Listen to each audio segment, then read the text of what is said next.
GK with crayon চ্যানেলে নতুন ভিডিওতে তোমাদের স্বাগত জানাই। তো আজকে আমি শুরু করব পঞ্চম শ্রেণীর যে বাটারফ্লাই বই রয়েছে সেই বাটারফ্লাই বইয়ের লেসন 8। এর আগের লেসনের ভিডিও যদি তোমরা দেখে না থাকো তাহলে ডেসক্রিপশন বক্সের লিঙ্ক থেকে সেই ভিডিও দেখতে পারো। তো আজকে শুরু করব আমরা লেসন 8। লেসন 8-এর যে গল্পটা রয়েছে সেই গল্পটির নাম হচ্ছে বিল্ডিংস টু রিমেম্বার। তো চলো গল্পটি আজকে শুরু করছি। তো দেখো এখানে কি কি আছে, এখানে কতগুলো ছবি রয়েছে, তার পাশে তাদের নাম দেওয়া আছে এবং সেটা কোথায় অবস্থিত সেটা দেওয়া আছে। তো প্রথমটা হচ্ছে কুতুব মিনার, সেটা দিল্লিতে অবস্থিত। গোল্ডেন টেম্পল অমৃতসর পাঞ্জাবে অবস্থিত। তারপরে চার মিনার, সেটা হায়দ্রাবাদ অন্ধ্রপ্রদেশ। তারপর দেখো কোনারক সান টেম্পল, কোনারকের সূর্য মন্দির, সেটা হচ্ছে কোনারক উড়িষ্যাতে অবস্থিত। তারপরে আছে দেখো হাজারদুয়ারি প্যালেস। হাজারদুয়ারি প্যালেস এই দেখো খুব সুন্দর একটা প্যালেস, প্রাসাদ, সেটা হচ্ছে কি মুর্শিদাবাদ ওয়েস্ট বেঙ্গল। তো তোমরা যদি কেউ হাজারদুয়ারিতে গিয়ে থাকো তাহলে ডেসক্রিপশন বক্সে, যদি তোমরা কেউ হাজারদুয়ারিতে গিয়ে থাকো তাহলে কমেন্ট বক্সে অবশ্যই কমেন্ট করে জানাবে। তারপর দেখো শহীদ মিনার, শহীদ মিনার কলকাতাতে অবস্থিত, এটা ওয়েস্ট বেঙ্গল। তারপরে দেখো ভিক্টোরিয়া মেমোরিয়াল, সেটা কলকাতা ওয়েস্ট বেঙ্গল। তো এই সমস্ত ছবিগুলো তোমরা দেখতে পেলে, তাদের নাম এবং তারা কোথায় এগুলো অবস্থিত সেগুলো তোমরা জানলে। যদি তোমরা কোথাও এর মধ্যে বেড়াতে গিয়ে থাকো তাহলে অবশ্যই কিন্তু তোমরা কমেন্ট বক্সে কমেন্ট করে জানাবে, ঠিক আছে? তো দেখো এখানে কতগুলো প্রশ্ন আছে, সেই প্রশ্নের উত্তরগুলো কিন্তু তোমরা দেবে। Where is the Charminar located, Charminar কোথায় অবস্থিত? তোমরা একটু আগেই দেখতে পেলে এই যে চারমিনার হায়দ্রাবাদ অন্ধ্রপ্রদেশে অবস্থিত। তাহলে এইভাবে কিন্তু প্রশ্নগুলো তোমরা সব লিখবে। Which famous place is located in Murshidabad, মুর্শিদাবাদে কোন বিখ্যাত সৌধ বা কোন বিখ্যাত প্রাসাদ অবস্থিত সেটা তোমরা লিখতে পারছো এখানে হাজারদুয়ারি প্যালেস। পরে দেখো কি আছে, where is the golden temple located, golden temple কোথায় অবস্থিত? গোল্ডেন টেম্পল তোমরা দেখতে পেলে অমৃতসরে অবস্থিত, ঠিক আছে? তো এইভাবে কিন্তু তোমরা পরের প্রশ্নগুলো করে নেবে। এরপর আমরা চলে যাচ্ছি একদম বঙ্গানুবাদে। বঙ্গানুবাদে যেটা বলা হয়েছে একটু পড়ে নিই। দেখো এইদিকে যে ইংলিশটা আছে সেই টেক্সটটা কিন্তু এদিকে প্রত্যেকটা সেন্টেন্স নিয়ে তাদের অর্থ কী আছে সেগুলো পরপর দেখো লেখা আছে। আমি সেগুলো তোমাদের পড়ে পড়ে শোনাচ্ছি। দেখো কি বলছে, প্রথম যেটা রয়েছে সেখানে হচ্ছে Mita and her classmates, Mita এবং তার সহপাঠী, মিতা এবং তার সহপাঠী, অর্থাৎ মিতার সঙ্গে যে যারা পড়াশোনা করে তাদেরকে সহপাঠী বলা হয়। তো তোমার সঙ্গেও কিন্তু অনেক সহপাঠী রয়েছে যেগুলো যারা তোমার সঙ্গে পড়াশোনা করে। এ টিম অফ 25 জনের একটি দল went to Bandel last Saturday with their history teacher, তাদের ইতিহাস শিক্ষকের সাথে গত শনিবার ব্যান্ডেলে গিয়েছিল। তাহলে মিতা এবং তার সহপাঠী মোট কতজন রয়েছে? 25 জনের একটা দল তাদের ইতিহাস শিক্ষক মহাশয়ের সঙ্গে ব্যান্ডেলে গিয়েছিল। তাহলে এখানে তোমাকে প্রশ্ন দিতে পারে যে মিতা তাদের কতজন সহপাঠীর সঙ্গে গিয়েছিল? তাহলে তোমরা বলবে 25 জন বা 25। ঠিক আছে, কার সঙ্গে গিয়েছিল? ইতিহাস শিক্ষকের সঙ্গে, অর্থাৎ হিস্ট্রি টিচারের সঙ্গে। কোথায় গিয়েছিল? ব্যান্ডেলে গিয়েছিল। তাহলে 3 রকমের কিন্তু এখানে প্রশ্ন হতে পারে। এরপরে দেখো they visited the Bandel church, তারা ব্যান্ডেল চার্চ পরিদর্শন করেছিল। ইট ওয়াজ দেয়ার ফার্স্ট আউটিং, এটা তাদের প্রথম বাইরে বেড়াতে যাওয়া। তাহলে এর আগে কিন্তু তারা আর কোথাও বাইরে বেড়াতে যায়নি, তারাই প্রথম যাচ্ছে বাইরে বেড়াতে। সো এভরিবডি ওয়াজ এক্সাইটেড, সুতরাং সবাই ছিল উত্তেজিত। দেয়ার বাস স্টার্টেড ফ্রম চন্দননগর, তাদের বাস চন্দননগর থেকে চলা শুরু করেছিল।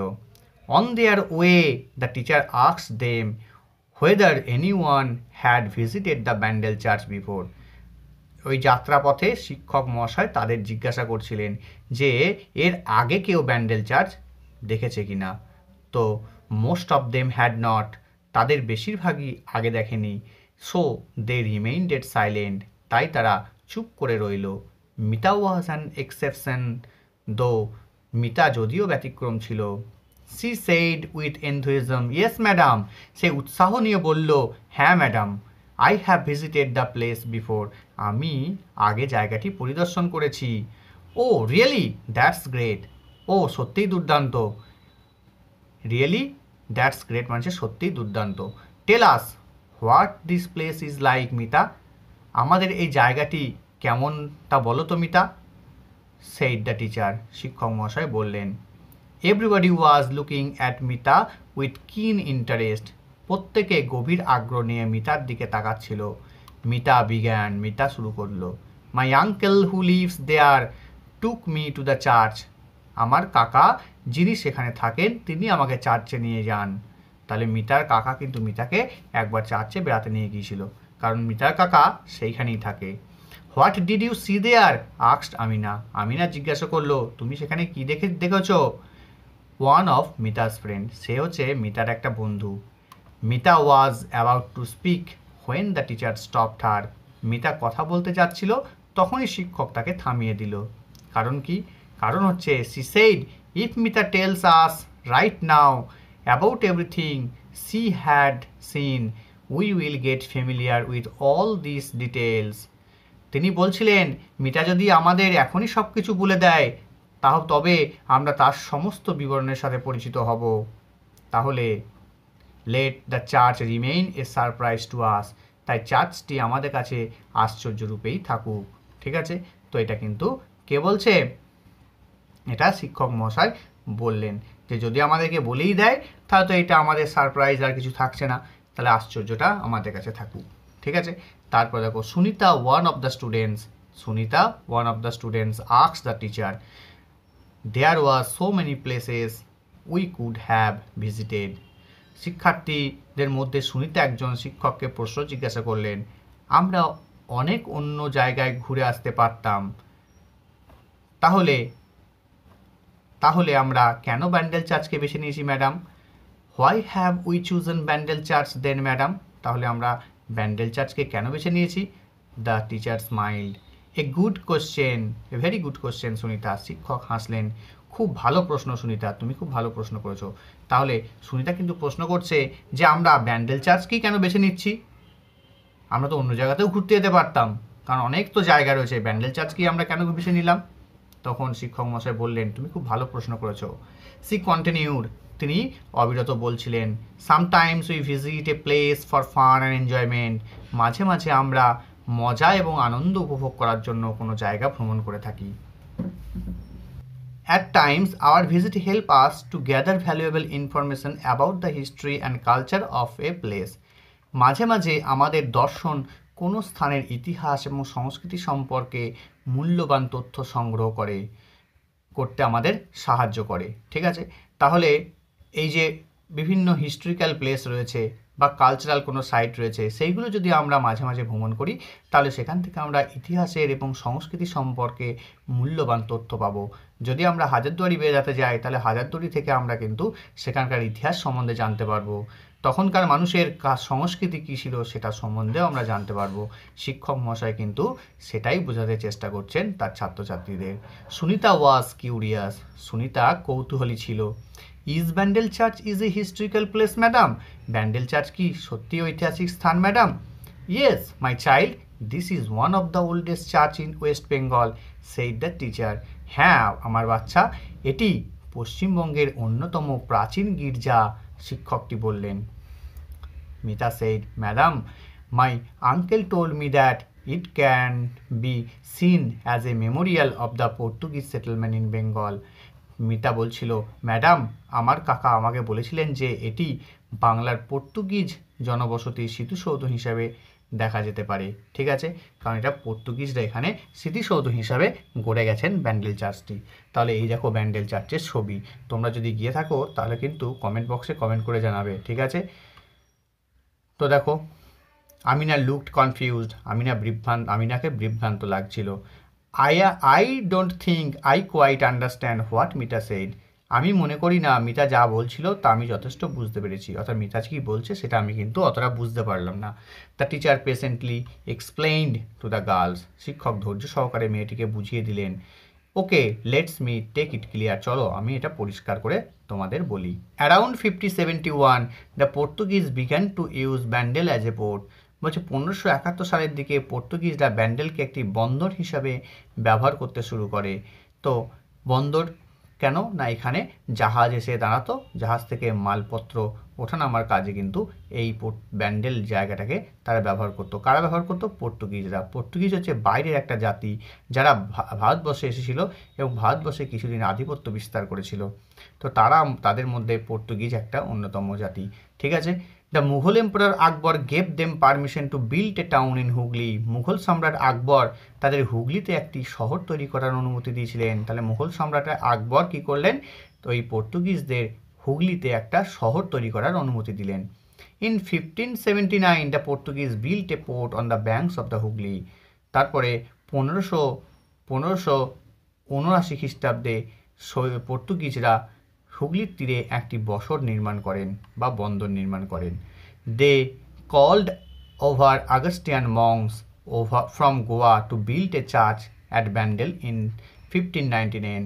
তারা 1599 সালে গোয়ায় আগস্টিয়ান সন্ন্যাসীদের ডাক দিয়ে ব্যান্ডেলে একটি গির্জা তৈরি করার জন্য বলেছিলেন।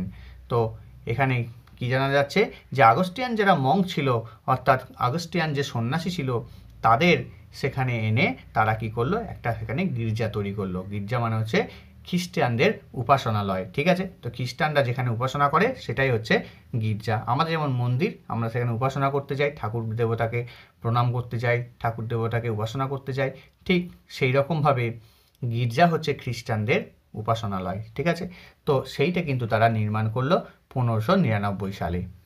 তো এরপরে আমরা চলে যাব কিছু ওয়ার্ড্রোবে। এখানে কিছু ওয়ার্ড্রোব রয়েছে। Outing, a short trip, exception, sometimes that falls outside the general rules, kin, eager বা sharp, memorial, sometimes that is erected in memory of a person or an event, settlement, people coming down to live at a certain place, port মানে harbor, a town or city where the ship stops on a journey, Augustine, a follower of Saint Augustine, monks হচ্ছে religious man বা hermit. তো এই ওয়ার্ডগুলো কিন্তু তোমরা একটু পড়বে।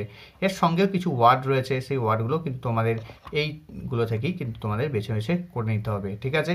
তো এরপরে আমাদের যে অ্যাক্টিভিটিগুলো আছে সেই অ্যাক্টিভিটিগুলো কোনো এক অন্য ভিডিওতে আমরা আলোচনা করব। এরপরে আমরা চলে যাচ্ছি পরবর্তী পাঠে।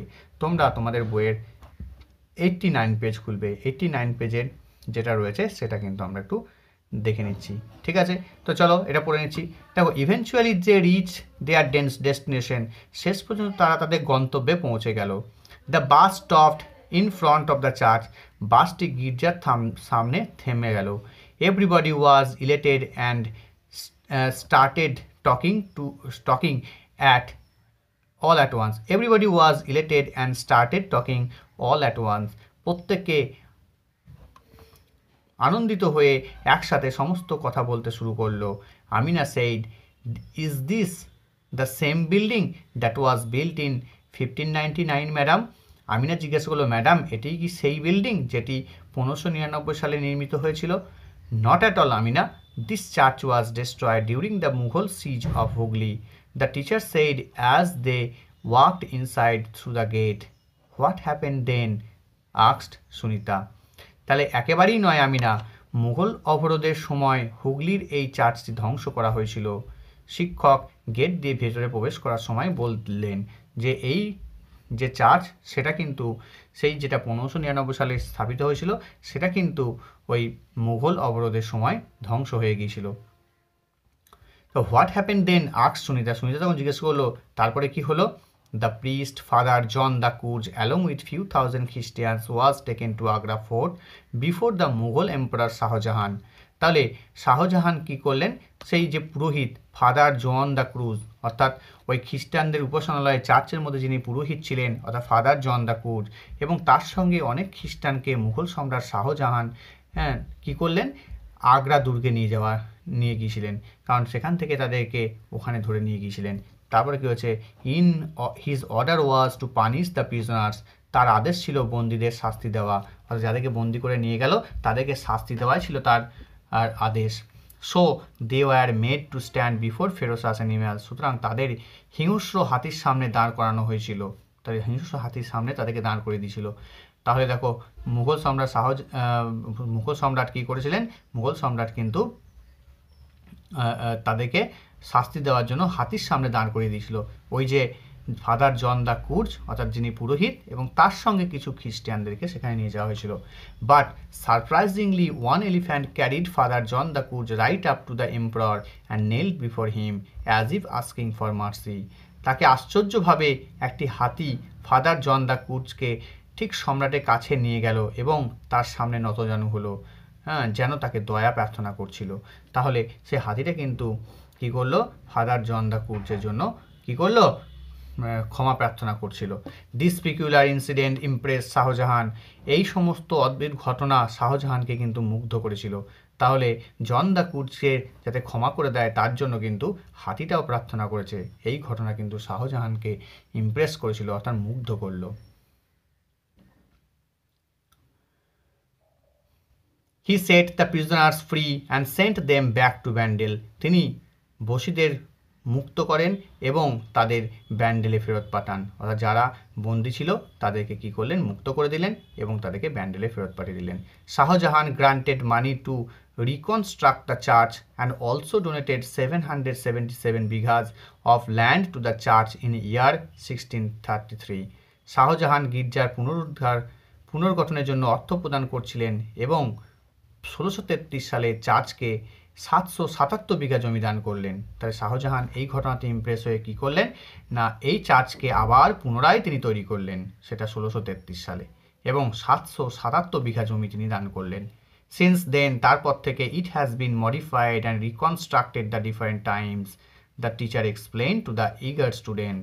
তারপর থেকে বিভিন্ন সময়ে সংশোধন ও পুনর্গঠন করা হয়েছে, শিক্ষক আগ্রহী শিক্ষার্থীদের ব্যাখ্যা করলেন।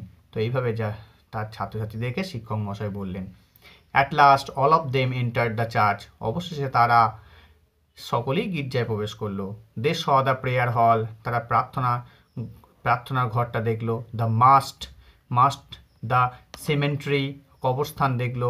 And also the statue of Mother Mercy, এবং মাদার মেরি, অর্থাৎ মেরির যে মূর্তি, মা মেরির মূর্তি, সেটাও তারা সবাই দেখলো। তাহলে চার্চে গিয়ে তারা কী কী দেখলো, প্রেয়ার হল দেখলো, মাস্ট দেখলো, সেমেন্ট্রি দেখলো এবং the statue of the mother mercy দেখলো। They saw many wall paintings of Christ and the huge clock with 4 faces, তারা খ্রিস্টানদের অনেক প্রাচীন চিত্র এবং 4টি মুখের বিশাল ঘড়িও তারা দেখলো। At the end of the day the students felt happy and enriched, দিন শেষে শিক্ষার্থীরা কী করলো, শিক্ষার্থীরা খুবই আনন্দ এবং সমৃদ্ধ বোধ করলো। The trip had been most rewarding to all of them, এই বেড়ানো তাদের সবার জন্য সবচেয়ে ফলপ্রসূ ছিল।